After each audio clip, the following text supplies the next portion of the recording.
displacement problem, because it has come to our attention that we still have pockets of displacement of Kenyans, especially in areas where, perhaps they have not been associated with huge numbers, and that's why those pockets have been forgotten in some corners of our country. And we are working on a comprehensive program of eradicating internal displacement, even as we resettle and integrate refugees who deserve to be integrated in our country. That's all, Chair. Thank you, Professor.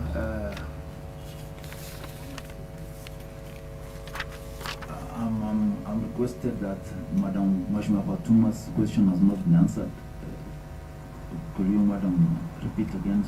Yeah, repeat it again. Thank you, Chair. Mine was in Sorry, Chair, with your indulgence. The Honorable Naomi Moyale, Kenya has done the infrastructure for one-stop border.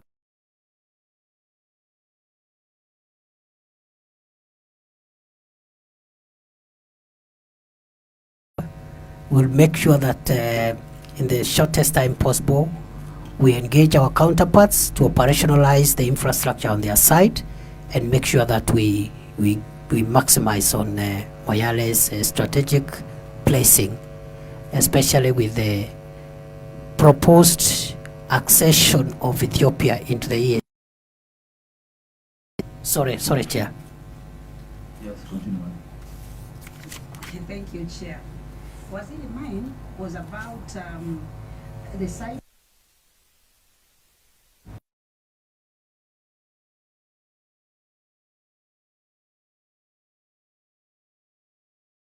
Collaborative arrangements we have in the EAC is IAPCO, the Eastern Africa Police Chiefs organization, which is one of the most structured, most efficient, meets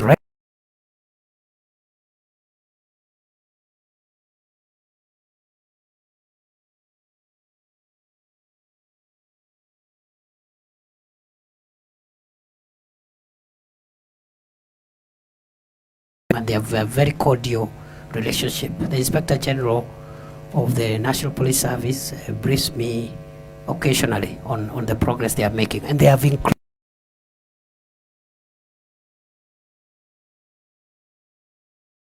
And Kenya is the leader in this space, because I think we have exposed ourselves, of course, correctly, more than many of the partner states. So many of the partner states are learning from Kenya, and the working relationship is very good, according to the reports that I have received from our representative from the Eastern Africa Police Chiefs organization.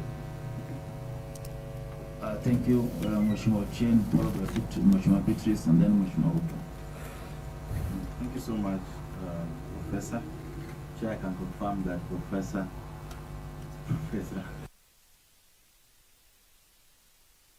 University, and you can be sure that every time I was in campus, I would have meat for a meal. So, Professor, thank you so much for your time here. But today I'm not your student. Today I'm moving from the one reason why we called you here compared to the Northern. That is the issue. The issue is not about this Kerugoya. No, this is about people now preferring to use the Tanzania route by road and not the Busia Malaba route. That is the crux of the matter. And I want you to know that. That what you call here is about how competitive we are as a transit route to Uganda, Rwanda, and Bujumbura. That is the crux of the matter. And the issue in which you talked for a while is that corruption on these roadblocks. The time the trucks are spending on the roads because they're being stopped sometimes arbitrarily is making our corridors non-competitive. That is the issue. And that's what must be dealt with, and that's what we want to know, the plans to deal with it. The focus is not going to change going to Uganda. I'm not supporting any products to Uganda or any goods. we are looking at those who are transporting their goods from the port of Mombasa, spending more time on the road. They're now saying, okay, no, we just cross through Longalonga here, enter the Tanzania road network, and we go away. So that is the issue. How are we dealing with that? How are you helping as a ministry to even differentiate the transit that is meant to engage, make sure that we are competitive, and none. And that's why I can tell you for sure, I have no comfort in mobile patrols as far as what these communities issues are concerned, because they do the same thing. You will pass Nairobi, if you get to Kinungi, they stop you with the patrol roadblock, you ask for money, and you're trying to save time with your fuel you're carrying or products you're carrying. How do you ensure that the gains you are making and the EAC are not being eroded by arbitrary? They don't need to be the spikes. Even a patrol police roadblock, in my opinion, because you are stopped and you spend time with the police.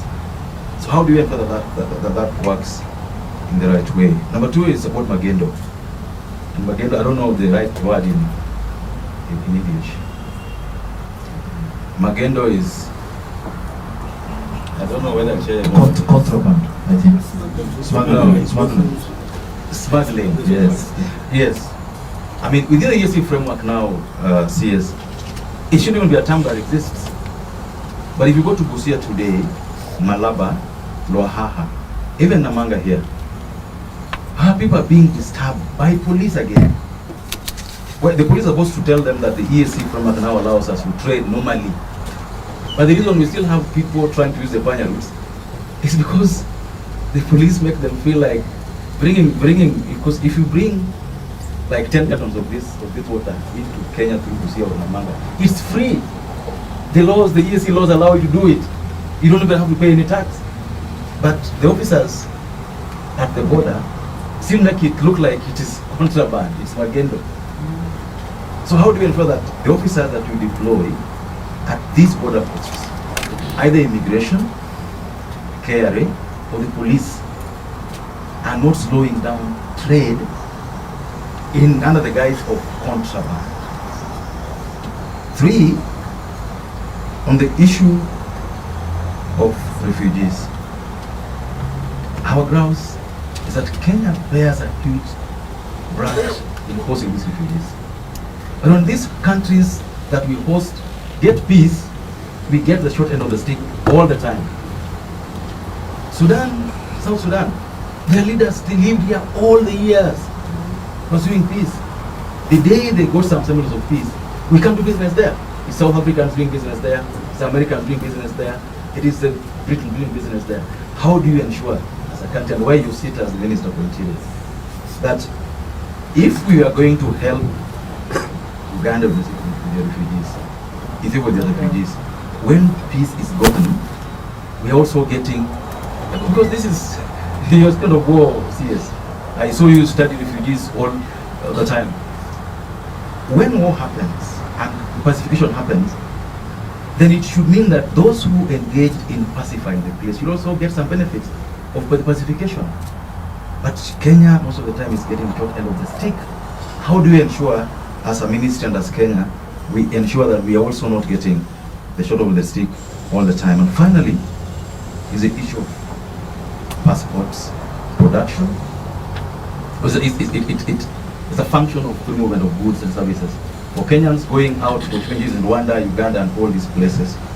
And 4 weeks ago, your PS, the talk sat where you are sitting, and we are shocked that we are planning now to produce IDs, produce passports through a PPP framework.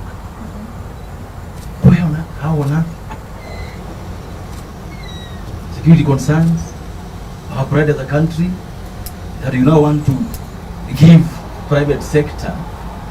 Sasa serikali natoa kidogo, and we are not now being told that part of why there's a breakdown at Nyayo House with the machines is that somebody is trying to break the systems down so that they're able to get business. Those are my questions today. Yes. Yes, Mheshimiwa Beatrice.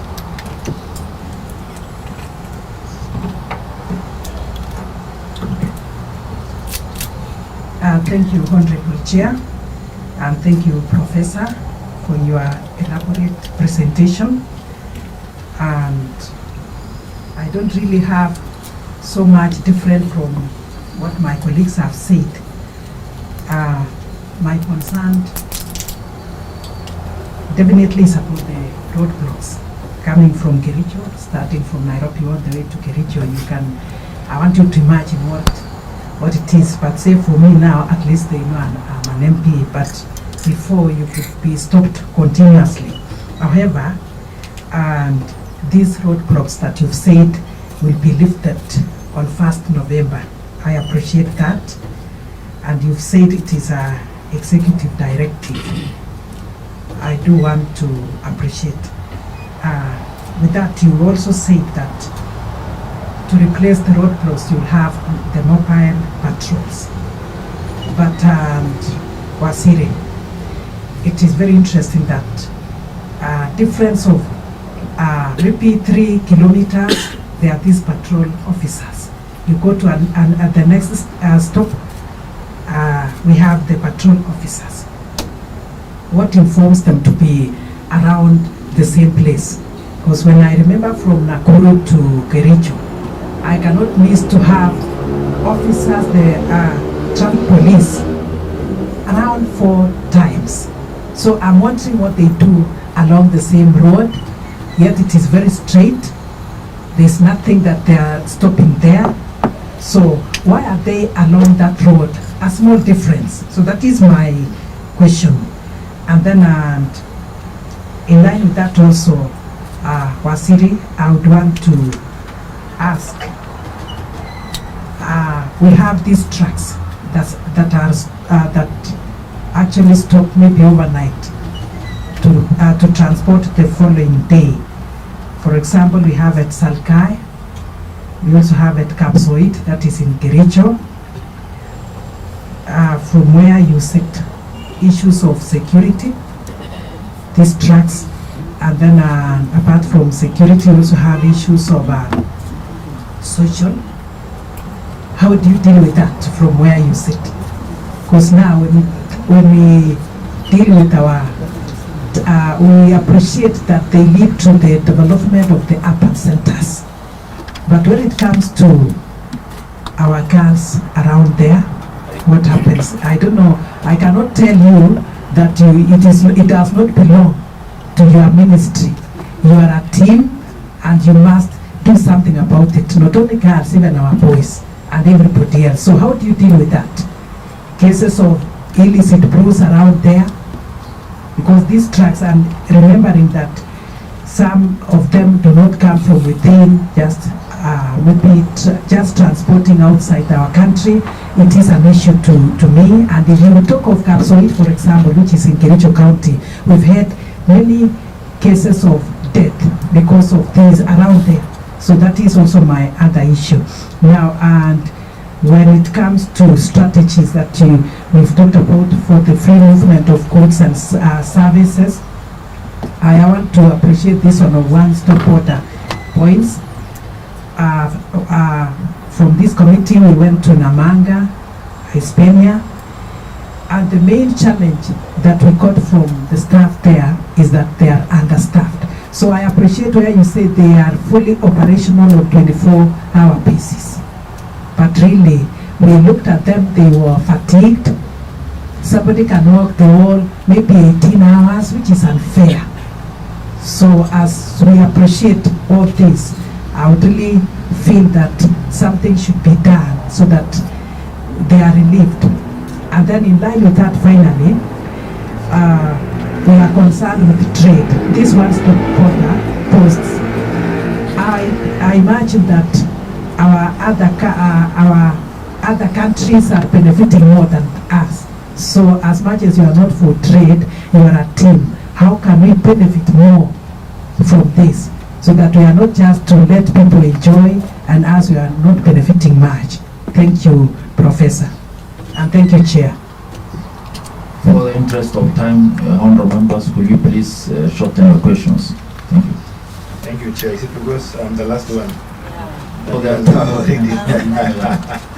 And you know, always the procedure is we should have started at the beginning. Anyway, first of all, allow me to thank our CS and for your information, Chair.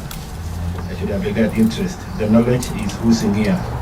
He acquired from the only second university in the Republic of Kenya, Moi University, where he was a student. Yes. So he has now shared knowledge back in our Chiang, so I'm proud of him. So thank you, Waziri. Well, not dwelling much on what has already been said, but rather just to put some emphasis, this aspect of roadblocks, non-tariff roadblocks. You are fully aware, Waziri, and you know the area where I come from, Eldoret. You know Timboro. You know Junction Nakoi to Kapsole.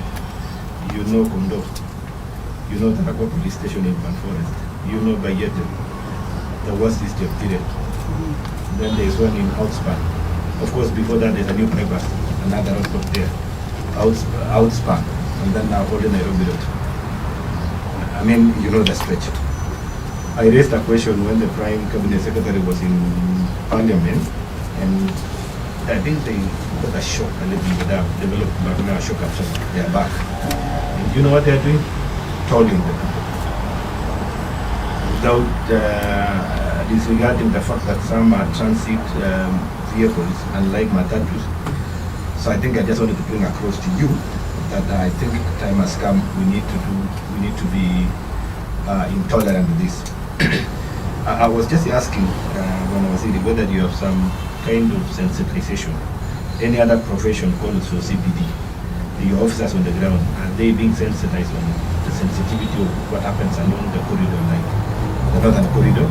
Maybe they're not knowledgeable. Some of them are just a transfer there, and with that police kind of attitude, they are causing problems. So they want to confirm. I was in Olili. I was in along Mombasa road, and most complaints, especially in Olili, trucks prefers to use Ports Authority of Mombasa, and then they exit back to the central corridor through Olili because of such challenges. So already you know we are losing some businesses. I don't want to praise what my colleague is saying, but there are businesses along the highway anyway, despite what the challenges are coming along it. We have a new bypass, the Eldoret bypass. It should be now Eldoret South bypass because a new one is coming. When is it going to be gazetted so that we also reduce some traffic problems in Eldoret town?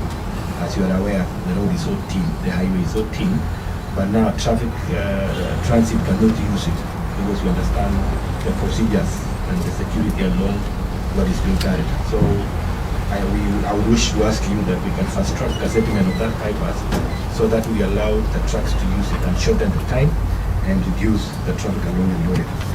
You came up with the issue of a machine readable IDs. I think this is my first time to hear this. I don't know whether Kenyans are aware of this. And you know, at Sauduma cards, Kenyans now we are scared. But it is good to get to know what does it entail. Is it a new generation ID from what we are? We Kenyans now expecting any time we requested to shift from the current generation of IDs and reintroduce another machine readable card. So what does it entail? How is it far away from the Sauduma cards which brought problems? The issue of passports, again, my colleague has said, but now, consider what is in public domain. We want to, first of all, appreciate the good work you did in the northwest area dealing with bandits. But bandits have shifted to Ministry of Immigration. Now, to get a passport, if you have 40,000, you can easily get a passport. Any other Kenyan, I want to say I'm sorry. Kenyans are amazing. And we understand there are challenges. PS was here, he gave us documented the challenges they are facing, but with the limited space that is available, it has been commercialized. I think you need to put more of your energies on this one and standardize that particular department. Finally, on the issue of, my colleague has said, the issue of outsourcing, we were also concerned that are we ceding our independence, are we ceding our sovereignty by asking other countries to dwell on our information? Lastly, the concern of this committee much is not dealing with what your docket is doing, but what are we going to do to ensure that we restore back the glory of Kenya in the region? Because the mandate of this committee is to see that volumes of trade and opportunities are created. the bottlenecks around all this we are discussing. We understand the sensitivity of your ministry, but at the same time, we also want to progress. We want to advance our position as Kenyans. Thank you so much, Chair. I give Honorable Adipo 1 second to introduce himself. More questions for you. Thank you, Chair. Sorry. Thank you, Chair. I wish I could only ask one question. It is very important. Let's see how Yes. Just introduce yourself first. Yeah. My name is Andrew Adipo Kwame, Member of Parliament for Karachuanyo.